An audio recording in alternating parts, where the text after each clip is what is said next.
The following presentation has been heavily altered for your safety. Is it gonna get blocked?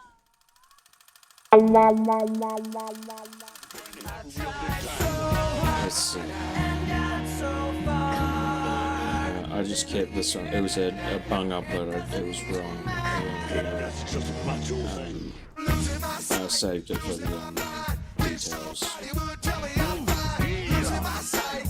Oh, it's still gonna take ages for processing. I just want to see if it's gonna get blocked, you motherfucker. God damn it. How long am I gonna have to wait for this shit, small dude?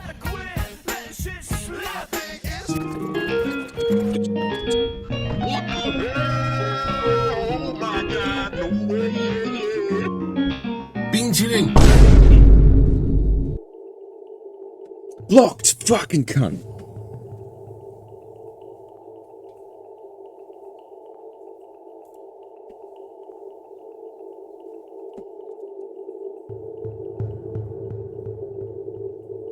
From 3 minutes to 6:43. Okay, I know what to edit further then.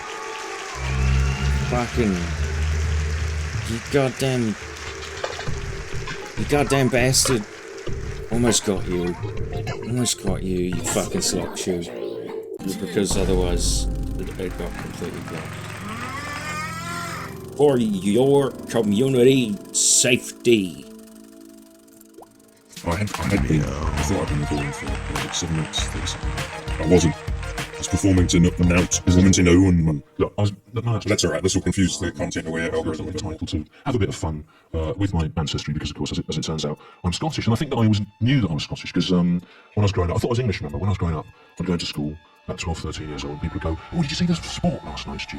The English sport with England beating someone from somewhere else in the football or something. It was good, wasn't it? And I go, no, watching the sport, the English sport, left me with a feeling of black despair. I took Real. That's weird, Stu. You don't like the English. You don't take any pleasure in the cavalcade of English history, archaeology in the castles. I go, no, whenever I think about English history and English culture, it just makes me feel just a feeling of like I just want to kill myself. I hate it.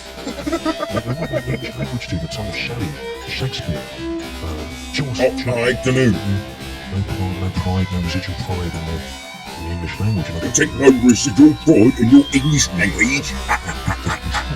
And I would hear myself thinking I'd be sick because I heard myself answering the question. So I always hated being English. And yet conversely, I always harboured secret cravings for shortbread, offal and heroin. So I think all along that I was Scottish in my heart, in my brave heart. I knew. I've got a bit of Scot in me. With the benefit of hindsight, I can look back on that film, Braveheart, and see it for what it was, which is a sort of accidental Mel Gibson, penis me.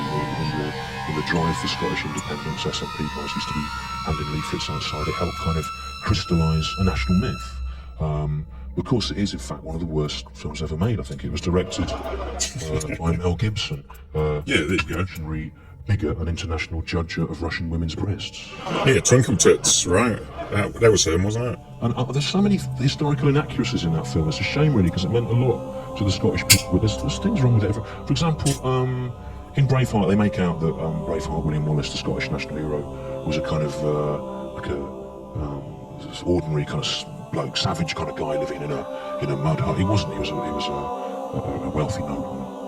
Secondly, it's not mentioned in the film, but when he was a young man, William Wallace Braveheart, the Scottish national hero, he actually fought as a mercenary for the English. So it's a bit weird, as I mentioned. And thirdly, you might remember in that film, there's a French princess in it, and William Wallace Braveheart has sex with her, and the implication is that she marries into the English family, so the English royal line is Scots.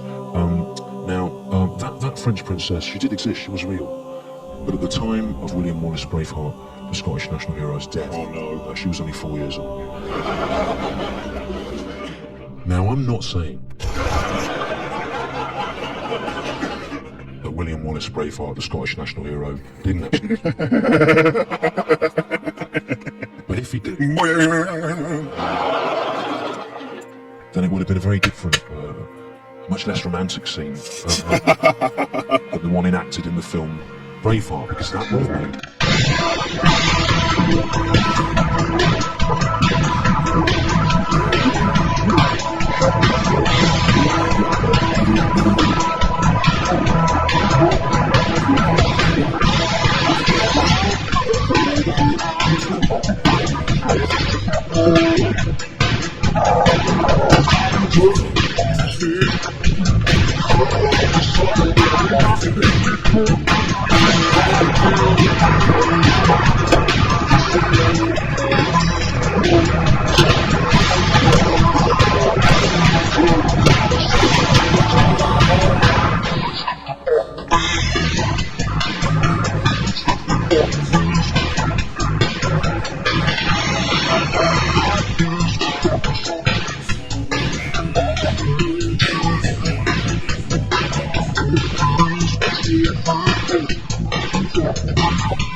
Yeah. Has it become funny again?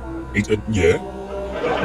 When he busts out the cranny, yeah, exactly, yes, man, yes. Anyway, the reason I know that William Wallace was gay is because a few years back we found a cache of letters in a nook And they, as well as the cache of letters, and the letters. I know, the letters that between they were real letters. William Wallace and Robert the Bruce, and they went into.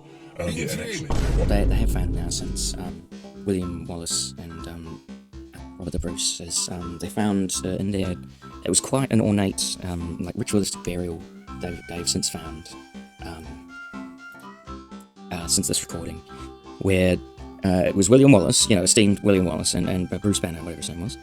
They were buried together as homosexual lovers, and it wasn't discovered until very recently that they were buried together, right? Because they were homosexual lovers. It was like a real like top tier, like a Viking homosexual burial. And they didn't find out. This wasn't found out until recently. They didn't. This is new knowledge. So I don't blame you, Stu, for not having this as part of you. But yeah. So they found William Wallace and his Will.i.am Viking burial, and they found him there together with Bruce Banner. And it was a touching, beautiful sight. They were buried and mummified together. In a very romantic pose. Some would say it's romantic, but their mummified carcasses were in a pederasty position. Bruh.